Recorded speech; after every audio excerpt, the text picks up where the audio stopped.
Il y a dans les évangiles un détail troublant, un geste de Jésus répété souvent, mais rarement expliqué. Jésus s'éloigne, la nuit tombe. Et dans le silence, alors que tout le monde dort, lui prie. Pourquoi? Pourquoi choisir l'obscurité, la solitude et le froid de la nuit pour parler à Dieu? Était-ce pour fuir les foules? Était-ce un moment de faiblesse? Ou bien se pourrait-il qu'il y ait là un secret profond, une leçon divine pour nous aujourd'hui? Si vous aussi, vous avez déjà eu envie de comprendre ce geste si mystérieux du Christ, alors restez avec moi jusqu'au bout. Avant de continuer, si ce genre de vidéo nourrit votre foi et votre réflexion, je vous invite à vous abonner à cette chaîne. Cela me permet de continuer ce travail avec cœur, et ça ne prend qu'une seconde. Merci de tout cœur. 1. Le silence de la nuit, une école divine. Lorsque Jésus prie la nuit, il ne le fait pas une fois, mais régulièrement.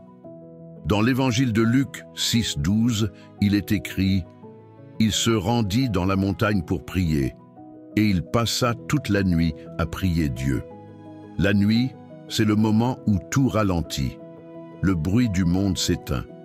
Et dans ce silence, quelque chose s'ouvre, quelque chose de sacré.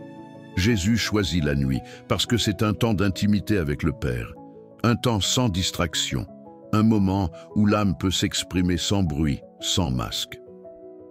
2. La solitude. Jésus face à lui-même. Dans notre monde connecté d'aujourd'hui, la solitude fait peur. Mais Jésus la cherche. Il s'isole volontairement. Et cette solitude n'est pas vide, elle est pleine de présence. Jésus nous montre par là une vérité spirituelle puissante.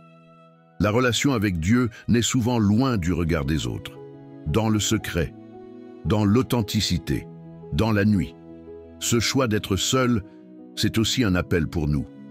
Un appel à parfois couper avec le monde, pour mieux s'unir à Dieu. 3. La montagne, entre ciel et terre. Souvent, Jésus monte sur une colline ou une montagne pour prier. Pourquoi? Parce que la montagne, dans la Bible, c'est le lieu de la rencontre avec Dieu. Moïse reçoit les tables sur le mont Sinaï. Élie entend la voix de Dieu dans la grotte du mont Horeb. Jésus lui-même sera transfiguré sur le mont Tabor. La montée, c'est l'effort de l'âme vers Dieu. La prière n'est pas toujours confortable. Parfois, elle coûte. Mais là-haut, dans ce tête-à-tête divin, tout change. 4. Le dialogue du Fils avec le Père. Ce qui se joue dans ces nuits de prière, c'est le cœur même de la Trinité. Jésus parle à son Père. Il lui confie ses douleurs, ses projets, ses choix. Avant de choisir ses apôtres, Jésus passe toute une nuit en prière. Avant sa passion, au jardin des Oliviers, il est à genoux, en larmes, dans la nuit. La nuit de Gethsémani, c'est la plus profonde, la plus humaine des prières. Et là, Jésus nous montre que même lui a besoin de force, de lumière, d'aide. Si le Fils de Dieu a eu besoin de prier, à combien plus forte raison nous aussi. 5. Une leçon pour nous aujourd'hui.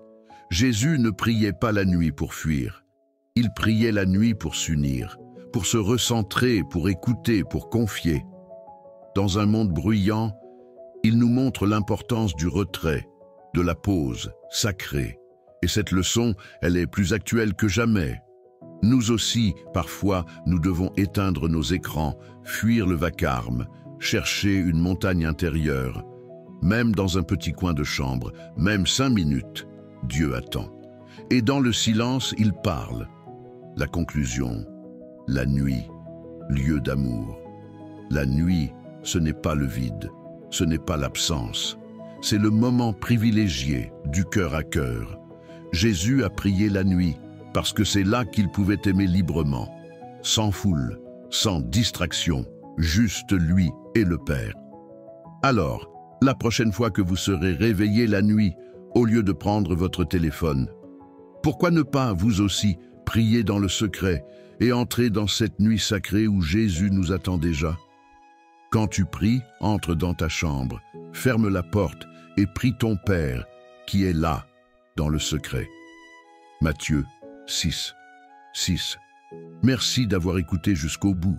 Si cette vidéo vous a touché, vous pouvez vous abonner, laisser un commentaire ou partager à quelqu'un qui en a besoin.